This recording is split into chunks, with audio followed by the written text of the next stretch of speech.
पिछले वीडियो में हमने उपयोगिता फलन की प्रकृति के बारे में बात की थी कि कोई उपयोगिता फलन रेगुलर स्ट्रिक्टली क्वासिकोनकेव होगा या क्वासिकोनकेव होगा। वो एक जनरल एग्जाम्पल हमने जनरल यूटिलिटी फंक्शन सामान्य उपयोगिता फलन लेकर उस बात को समझाने का प्रयास किया था। आज हम इससे संबंधित कुछ क्वेश्चन लेंगे।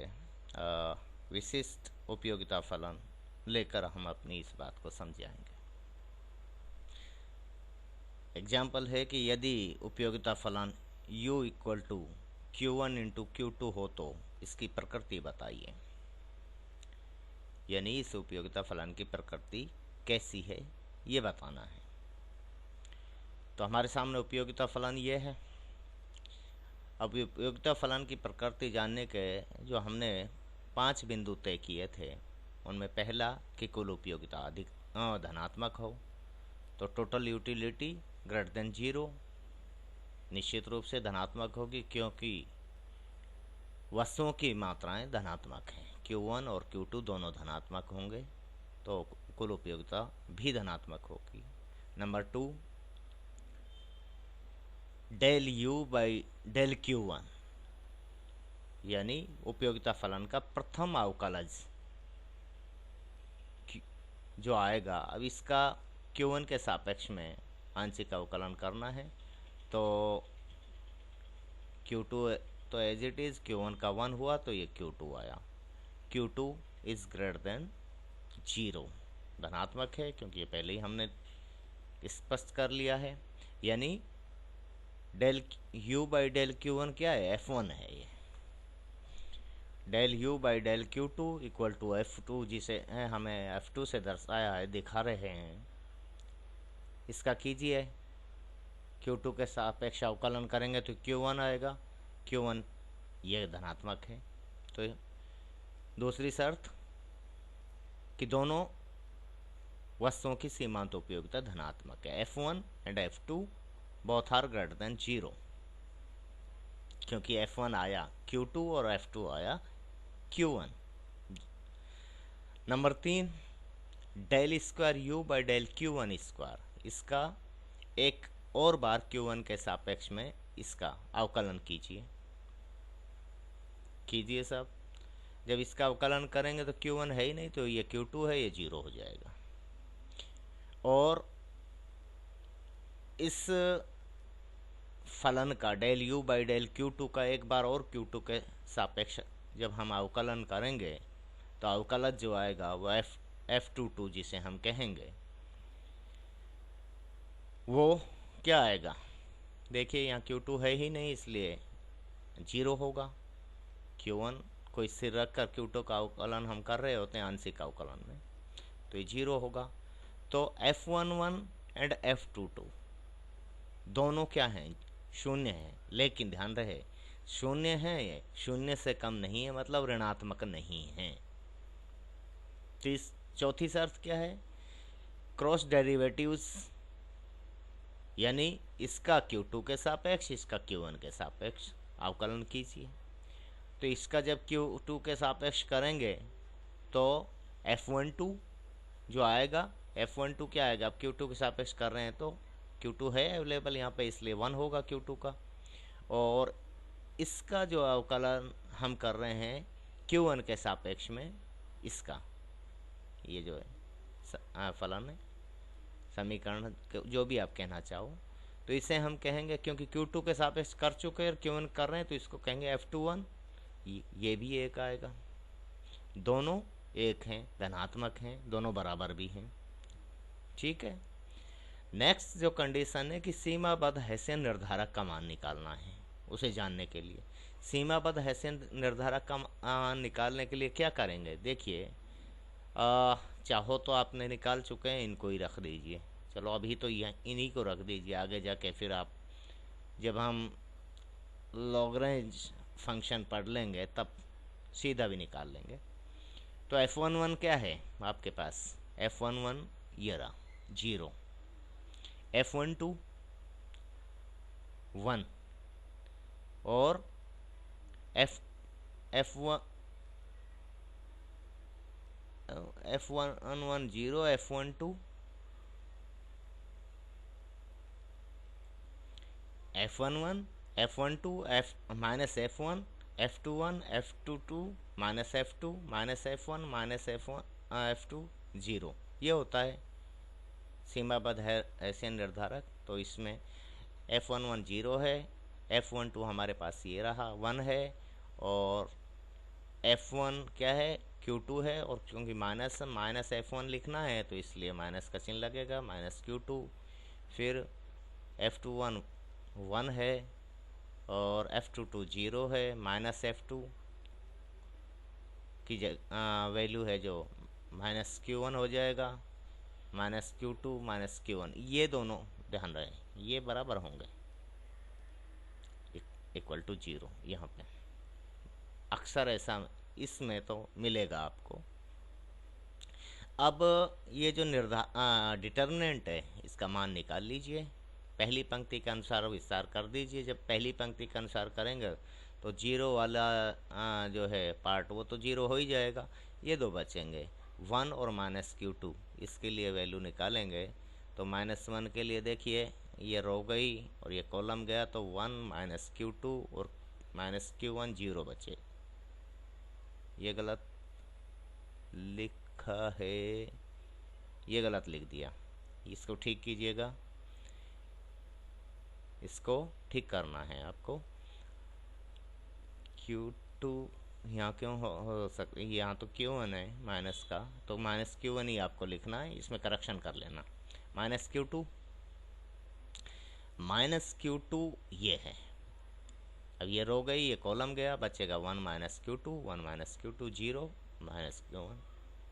ठीक है, ये मैंने गलत किया है तो ये करेक्शन है, क्योंकि ये क्या है Q1 है, Q1 अब ये मल्टीप्लाई होंगे, ये होगा मल्टीप्लाई तो 0 हो गया, Q1 Q2 मल्टीप्लाई होंगे, चिन्ह माइनस माइनस प्लस और एक माइनस इनका आएगा, क्योंकि देखिए ऐसे गुणा होता है ना, ये प्लस ये माइनस, तो इस तरह से होगा।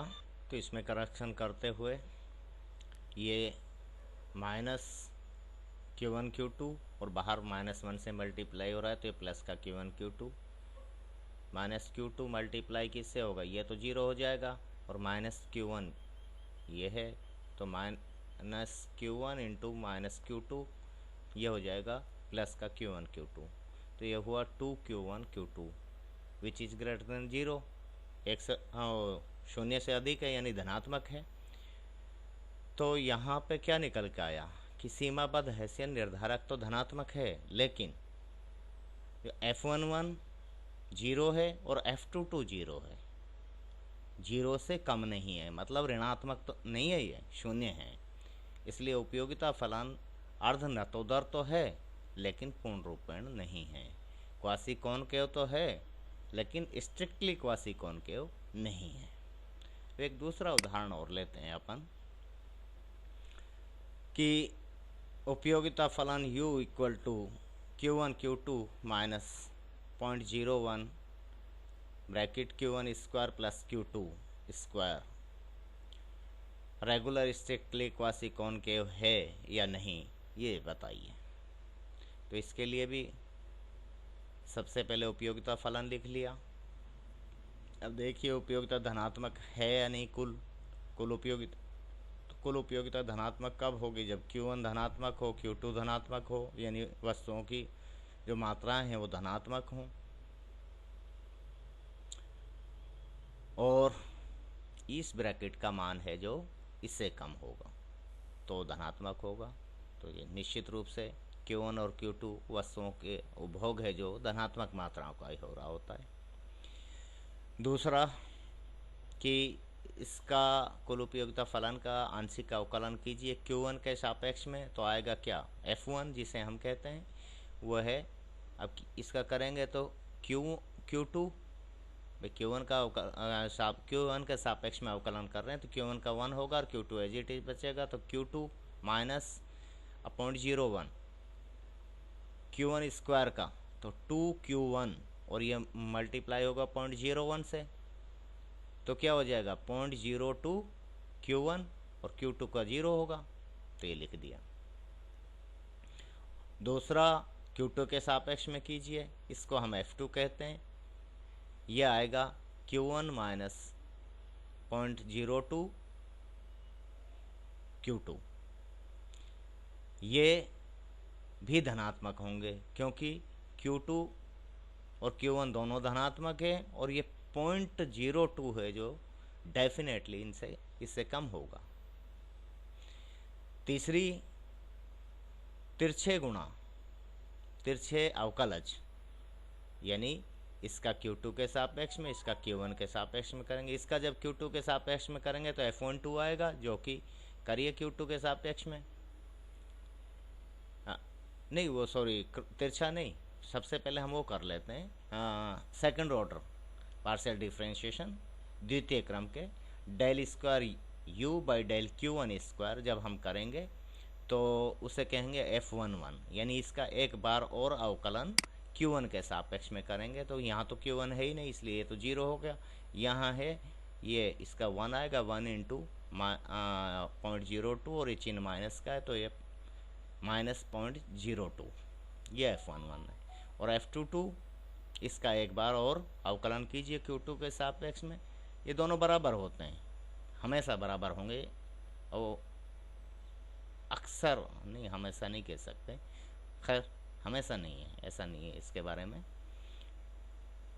Q1 0 हो गया, Q2 1 हो जाएगा, और ये 1 मल्टीप्लाई बाई 0.02 से चिन्ह माइनस का है तो 0.02 F22। अब क्रॉस डेरिवेटिव्स निकालिए, तिरछे गुणा वो अवकलज, इसका Q2 के सापेक्ष में, इसका Q1 के सापेक्ष में। जब इसका Q2 के सापेक्ष में करेंगे तो 1 आएगा, यहाँ तो है नहीं Q2, तो इसका 1 आया। इसका Q1 के सापेक्ष में 1 आएगा, ये भी 1 आया। ये दोनों बराबर होंगे हमेशा, ये खास बात है। 4 चीज़ें निकाली। 5वीं क्या है, सीमाबद्ध हैसियन निर्धारक। सीमाबद्ध हैसियन निर्धारक का मान धनात्मक होना चाहिए। हमने ये निकाला हुआ F11 जो कि हमारा ये रहा 0.02 है, 0.02 माइनस का है तो माइनस विद साइन ये लिखा जाएगा। F12 1 है, 1 लिख दिया, माइनस F1 क्या है, ये रहा Q2, माइनस चिन्ह बाहर आ गया, और Q2 माइनस 0.02 Q1। फिर F21 1 आ गया, F22 0.02 माइनस का लिख दिया, और माइनस F2 लिख दीजिए, Q1 माइनस 0.02 Q2 ब्रैकेट के बाहर माइनस चिन्ह आ जाएगा। जब इस सारणिक को हम हल करेंगे, डिटर्मिनेंट है ये, सीमाबद्ध हैसियन निर्धारक या बॉर्डर हैसियन डिटर्मिनेंट, जब इसको हम प्रथम पंक्ति के अनुसार विस्तार करेंगे इसका, तो विस्तार करके और फिर हल करेंगे तो मान निकल के आएगा। आप करना अपनी प्रैक्टिस, क्योंकि आपको ही करनी पड़ेगी ये प्रैक्टिस। तो फाइनली जो वैल्यू निकल के आएगी इसकी वो है 0.02 Q1 माइनस 0.02 Q2 का square plus 2 Q1 minus 0.02 Q2 into Q2 minus 0.02 Q1 plus 0.02 bracket Q2 minus 0.02 Q1 का होल स्क्वायर, ये निकल के आएगा। अब क्योंकि Q1 is greater than 0.02 Q1, ये डेफिनेटली होगा, और ये भी भाई 0.02 मतलब 2%, तो अपने आप ही छोटा हो गया, कम होगा, इसलिए धनात्मक होगा। यदि ये हैसियन निर्धारक धनात्मक कब होगा, यदि Q1 इससे अधिक हो 0.02 Q2 से, और Q2 0.1 Q1 से अधिक हो, तो उस स्थिति में ये धनात्मक होगा। और F11 and F22 both are less than 0। देखिए वैल्यू इनकी क्या आई थी, नेगेटिव वैल्यू आई है। F11 एंड F22 की वैल्यू हमने यहाँ निकाली है, देखिए ये नेगेटिव है, माइनस के 0.02 आया है। F11 का और F22 का भी यही आया है, तो ये दोनों ही ऋणात्मक हैं। तो क्या निकल के आया कि सीमाबद्ध हैसियन निर्धारक धनात्मक है और F11 एंड F22 ये दोनों ऋणात्मक हैं। तो ये उपयोगिता फलन जो हमारे सामने है ये रेगुलर स्ट्रिक्टली क्वासी कॉनकेव होगा। तो इस तरह से हम उपयोगिता फलन की प्रकृति जान सकते हैं, बता सकते हैं। ठीक है, थैंक यू, धन्यवाद।